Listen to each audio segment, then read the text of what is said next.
morning, dear students. Communication barrier topic is going on. As you all know, communication barriers are the obstacles, obstructions, problems, disturbances which comes in the way of communication. Yesterday we have started this topic and we have done first type of communication barrier, that is semantic barriers. Semantic barriers can also be called as linguistic barriers because they are related to encoding and decoding of messages. These barriers are related to language. So once again I am going to revise this topic, then I will continue the same topic. Right, students? So the first type of semantic barrier are body language and gestures. Yes, students. Students, first type of semantic barrier is body language and gestures. While communication of the messages, communicator must consider body language and gestures. His body language and gestures must match with whatever he is speaking. Right? If these are not matching with the oral message, then listener will not be able to understand the message. Now, second type is badly expressed message. If message is expressed badly, right words are not used or needed words are missing, inadequate vocabulary is used, then listener or receiver will not be able to understand the message. Words or symbols with different meanings. If such type of words are used which are having different meaning like principle, price, shoot, then sometime what happen, sender is using the word with first meaning, sender is using the word with one meaning and receiver is taking the other meaning of the word. It results in miscommunication. Next is faulty translation. Sometimes while the translation of the message problem occurs, wrong translation is done by managers which results in poor understanding of the message. Next is unclarified assumption. Sometimes sender is having one assumption about the message and receiver is taking another assumption about the message which he is receiving. So then there will be confusion and wrong interpretation about the message. Last is technical words or jargon. Sometimes communicator uses technical words while communication, and technical words are not easily understandable by everyone who are receiving the message. So sometimes because of technical words, communication gap is created. So students, these all are the semantic barriers. These all are related to the language. Now I will start next type of barriers, that is psychological barriers. Psychological barriers are related to state of mind of sender and receiver while communication process. What is the state of mind is going on of the sender and receiver, that affects a lot communication. For example, a worried sender is not able to communicate properly. In the same way, an angry listener will not be able to understand the real meaning of the message. So psychological state matters a lot while the communication process. So students, there can be different type of psychological barriers which affect the communication. So students, first psychological barrier is premature evaluation. Premature evaluation is major psychological barrier which affect the communication. Sometimes listener try to derive meaning of the message before the completion of message. When sender is sending the message, listener or receiver try to find out the meaning of the message before the completion of message. It results in miscommunication. For example, Mr. Rohan is having a pre-notion about his boss that boss always find out fault in his work. One day, one presentation was going on and boss want to praise Mr. Rohan because he performed well. So, as boss started speaking, Rohan thought that now again boss will find out fault in my presentation. So before the completion of the message of boss, Rohan closed his presentation and left the room. This is an example of premature evaluation when listener is evaluating the message before its completion. This happens when listener is having any pre-notion or assumption about sender. Next is lack of attention. Lack of attention means preoccupied mind in some important task because of which listener is not able to give attention to the message of the sender. So lack of attention affect a lot communication. Sometime when communicator is giving his message, at that time listener or receiver is busy in very important task. That's why he is not able to give attention to the message of the sender. So it results in a barrier to the effective communication. For example, an employee want to tell his problem to the boss. He started speaking, but boss was busy in very important task. That's why he was not able to give full attention to the problem told by employee. It results in dissatisfaction to the employee.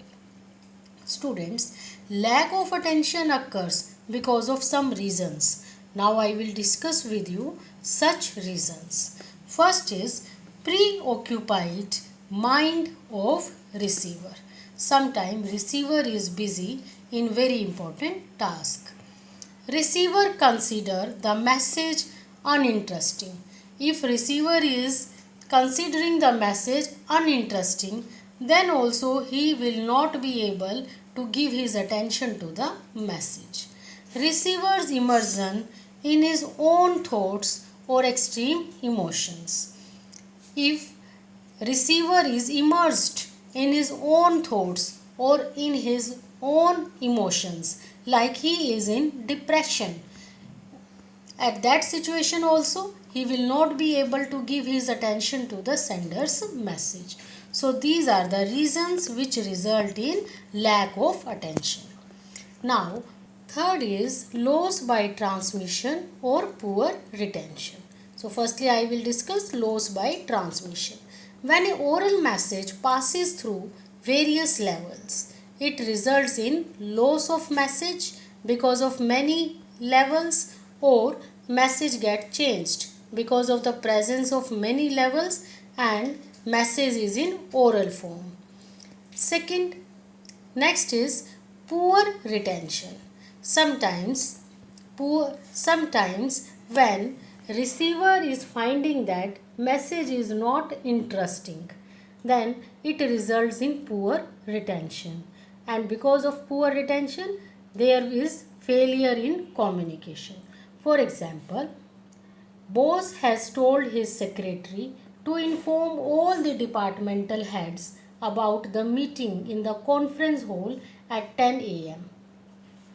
Then secretary told 3 of the HODs about the meeting, and when secretary was going to tell about the meeting, he find one of his friend and he became busy in gossiping with the friend, and in the gossiping he forgot to inform other departmental heads. So this is the example of poor retention. Now last psychological barrier is distrust. When sender and receiver find that there is when sender and receivers are not having trust in each other, then they will not be able to understand the message in its real sense. So, for the effective and efficient communication, having trust between sender and receiver is very much necessary. In the absence of trust between sender and receiver, receiver will not be able in understanding the real meaning of the message. So students, these four are the psychological barrier.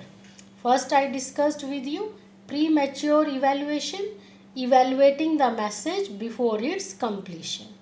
Lack of attention, not able to give attention to the message because of busyness in any important task. Loss by transmission means transmission of oral message from many levels. Poor retention means forgetting the message because message is uninteresting. Distrust means when sender and receiver are not having trust in each other, that's why they are not able to understand the real meaning of the message. So, these all are psychological barriers related to the state of mind of sender and receiver. Now, I will discuss with you third type of communication barrier, that is organizational barriers.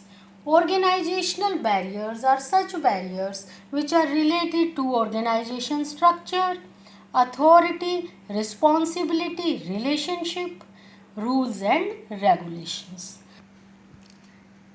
So students, organization structure, I discussed about it in earlier units. Now recapitulate that. Can you tell me different type of organization structure used in an organization? Yes, two type of organization structure, that is functional structure or divisional structure. Authority responsibility relationship means according to authorities, responsibilities should be given to employees. And rules and regulation is a type of plans. So, sometimes this organization structure, authority responsibility relationship and rules and regulations result in the communication barriers. So, now I will discuss you how. So, the first one is organizational policy. Sometimes organizational policy result in making the communication inefficient. Organizational policies create a hurdle in the communication process. For example, this is the policy of organization that every message will be communicated in writing. Then it will result in communication barrier, because when every message is communicated in writing, it will result in delay in every activity. Or there can be policy of centralization in the organization. As you all know, centralization and decentralization are the policies of the organization. Suppose an organization is using centralization policy, then for every message, for every information, employees have to contact to boss, because all the powers will remain with the boss in the centralization policy. It will also create a hurdle in the communication process. So, this is all about organizational policy. Now, next is rules and regulations. Sometimes rules and regulations create hurdles in the communication process. This can be the rule of the organization that every message can be communicated through prescribed channels. If every message is going to be passed through prescribed channel, then it will result in delay in every activity. So rules and regulation in this way can create hurdle in the communication process. Next is status. Status of a person can be come to know from his position in the organization. People who are sitting at the higher status, higher position in the organization, they don't want to talk freely with the lower level employees. So, they don't want to communicate with the lower level employees. So, here status is creating a problem in the effective communication process. And lower level employees also feel hesitation while communication with the high status people. So, if they have to communicate with them, they just try to pass on only good things which high authority persons will like to hear. So lower level people pass only such messages which boss will like to hear, and negative points are withheld by them because of the high status of the boss. So this is the status which create a hurdle in the communication process. Next is complexity in the organization structure. Sometimes our organization structure is very complex, which also create a hurdle in the communication process. Like large number of managerial levels are available in the organization. Then every message has to be passed from all the managerial levels. Then message will be filtered at so many points, and it also create a problem in the communication process. For example, activity of receiving feedback is going on. Then feedback will also pass from so many managerial levels.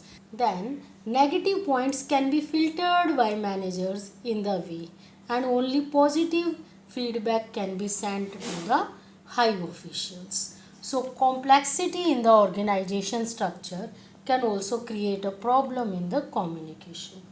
Last organizational barrier is organizational facilities. Organizational facilities, if available in the organization, then only communication can be successful. Organizational facilities includes complaint box, frequent meetings, regular power supply, good culture, suggestion box. All these are the parts of organizational facilities. If organizational facilities are not available, then communication process get hampered. So students, all these which I discussed right now are the part of organizational barriers. So first I discussed with you, that is organizational policies. Like every message has to be sent in writing, centralization policy create hurdle in the communication. Rules regulation, that message should be passed from the prescribed channels, create hurdle in the communication. High status of the authorities create a problem for the lower level employees. Complexity in the organization structure, if organization structure include large number of managerial levels, then messages get filtered at many points. Accurate message is not able to be communicated to high officials. Lack of organizational facilities also create a hurdle in the communication process. So students, all these are organizational barriers, and I hope the topic is clear to all. Today we have studied about three types of communication barriers: semantic barriers, psychological barriers, and organizational barriers. Even students, if you have any doubt in any of the point, you can discuss with me right now. Thank you students.